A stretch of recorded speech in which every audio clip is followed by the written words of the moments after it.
Various agencies decided to try to close in. They were, after all, under a lot of pressure to take any kind of action. By the time they got there, mostly by loud and noisy helicopters, the vehicle was out from under the tree canopy that had previously hidden it and was in the open in a high valley with a large meadow and grassland landscape in its center, surrounded on all sides by dense pine forests. The woman was sitting in a chair outside the vehicle next to the creek that flowed through the valley, under an awning that folded out of the side of the truck van RV. There was some kind of uplink antenna on the roof, and she was watching TV and cooking on a grill. When they got close, they surrounded her with about 20 heavily armed officers who had disembarked from 3 different now-landed attack helicopters, one of which had various suits watching from the position of safety. As they approached, she stood up, raised her hands in a kind of gesture that suggested they might want to talk first.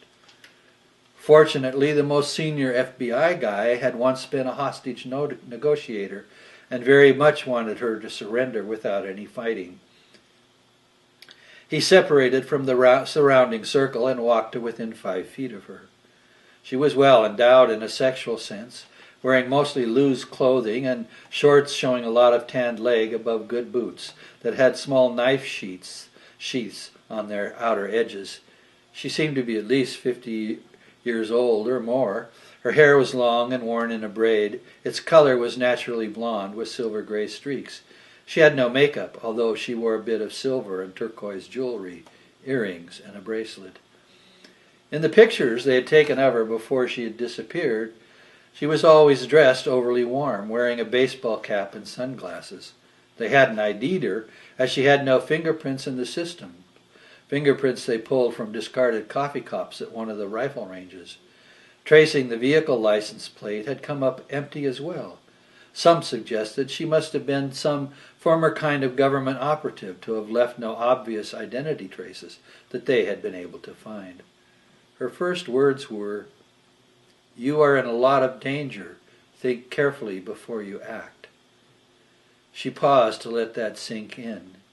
He looked around and didn't see anything, although she was in the open and exposed. That meant so was he, as were all the officers in the suits. She continued, "Your ships and your men are in a minefield that has now been activated. You've stepped out of it.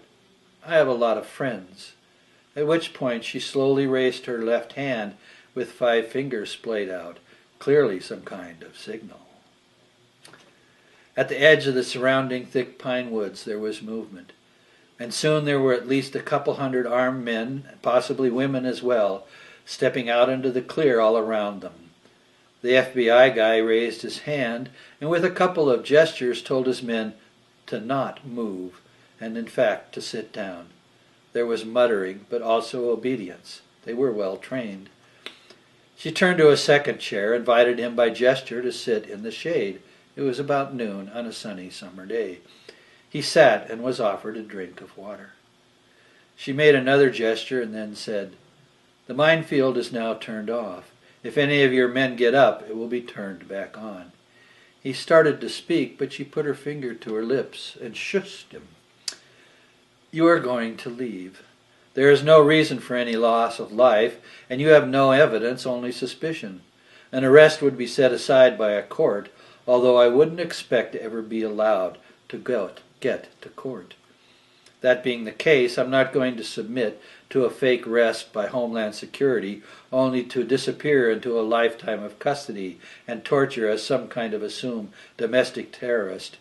You try to arrest me and everyone here will die, especially your suits who were stupid enough to come with you. There will be no counting coup by me. I can't say what others will do. I'm going to retire, having made my point and set my example. Political statements I leave to others, except for this. The real government of the United States is the people, not the wizards of Wall Street or the politicians or the vain media or the religious leaders or all the other people who think they know better than the rest of us. We don't consent anymore to the way things are being run, and you are forcing some of us to express our votes with a gun. No other nation in the world is as well armed as the American people. There are a lot more of us than there are of you. A lot more. Think about it. The elites and their servants believe they have the power, but not here, not in America. We are waking up now to how you try to divide us, how you try to lie us into making war on each other. Those times are over. Be wise, be careful. I'm sure you have recorded this. Now get going. You have 10 minutes to clear the area and another 5 to clear the airspace. We have more arms surrounding you than you can imagine, including surface-to-air missiles. He understood, and was soon able to persuade the officers in suits to leave. A return to the meadow a few days later revealed that there had been no minefield. It had all been a bluff. In the thick pines around the meadow they found evidence of a lot of loose ground, suggesting that people had hidden under something that kept the satellites from seeing the waiting crowd. Of the Rainbow Warrior and her friends there was no trace whatsoever. Hate speech by vain-talking heads began to decrease quickly as others imitated her and started counting coup. Once the faked-up divisiveness lessened, the American people soon discovered the obvious truth. They had much more in common with each other than they had any real differences. And most important, that there were far, far more of common sense, wise and thoughtful ordinary people than there were of those who think their wealth or position or passion makes them smarter or better. Eventually, even the media got it, although, as was usual, they were the last collection of the truly clueless. This came about in a very interesting way. It turned out that the Rainbow Warrior had left behind a list, not of specific targets, but of types of troublemakers.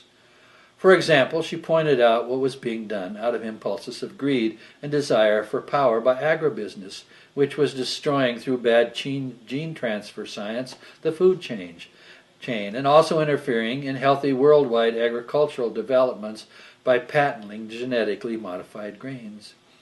She pointed out the egregious activities of members of the military-industrial complex, who used people from the advertising and public relations communities to create false pictures of national and international reality through a consciously developed psychological operations kind of warfare used against the American people. In all instances, she named names and gave information about corporations and companies most people had never heard of before. It was a long list of affronts against Americans, and by Americans against humanity. She suggested that public mock trials using the internet be started, and that another way to count coup was simply to expose to public ridicule those people who otherwise remained faceless and free of the normal social shame they ought to feel as betrayers of their own kind. It's not the corporations, it's the people who run them. Put faces on those cheats and liars and traitors. She encouraged computer hackers to do similar actions, given their ability to get inside data streams and reveal those secrets. She warned against creating chaos and destruction just for itself, but rather wrote of the importance of unmasking wrongdoing for use in the mock court of public opinion. It was her view that the three branches of the American government had all been corrupted and compromised, and the people needed to provide out of themselves the missing elements. That a real government of the people, by the people, and for the people didn't need Washington, D.C. in order to come into existence. We have all kinds of electronic means, she said, ways of distributing information. What was lacking on our part was sufficient self-discipline. We had too much a tendency to love our own opinions and believe falsely this meant we could also have our own facts. The conspiracy theory, she wrote, was pretty useless in terms of fixing something, because too much of it was built out of paranoid fantasy. Its very grandiosity bred confusion, not wisdom. And wisdom, she wrote, was the missing element, which could only now be provided by the people themselves. Politicians didn't seek it. Greedy corporate officers didn't use it. The secret government, black operations folks, had no sense of it. At the same time, wisdom came from a we process, not an I process. Talking heads on cable TV or talk radio was just a maker of noise. Wisdom required a community conversation and a willingness to hear the other guy out. Similar, anyone who was on the right who automatically disparages the left, and anyone on the so-called left who automatically disparages the right is basically not thinking at all. They are just being what she called a political racist. Instead of being prejudiced and bigoted against a person of color, they were prejudiced and bigoted against a person of a different point of view, and for no better reason. Similarly, what this ultimately meant, she concluded, is that there is no true self-government of any people in a political sense that isn't founded on an individual self-governing in a moral sense. In this way, she said, in the end of her message, while America, in the sense of corporate or existing government ways, has no real business thinking it could lead the world, Americans as a people could contribute a lot to the future of humanity by their own example. We'd been adolescents politically for a long time now, she added, and now is the time to grow up and actually be responsible instead of just posturing like bullies in a schoolyard. Then she quoted Christ with a little addition. Render unto Caesar, the state, the republic, what belongs to Caesar. We instead of I. And at the same time, render unto God, our own moral self-discipline, what is God's, according to our individual religious understanding of the nature of the divine mystery.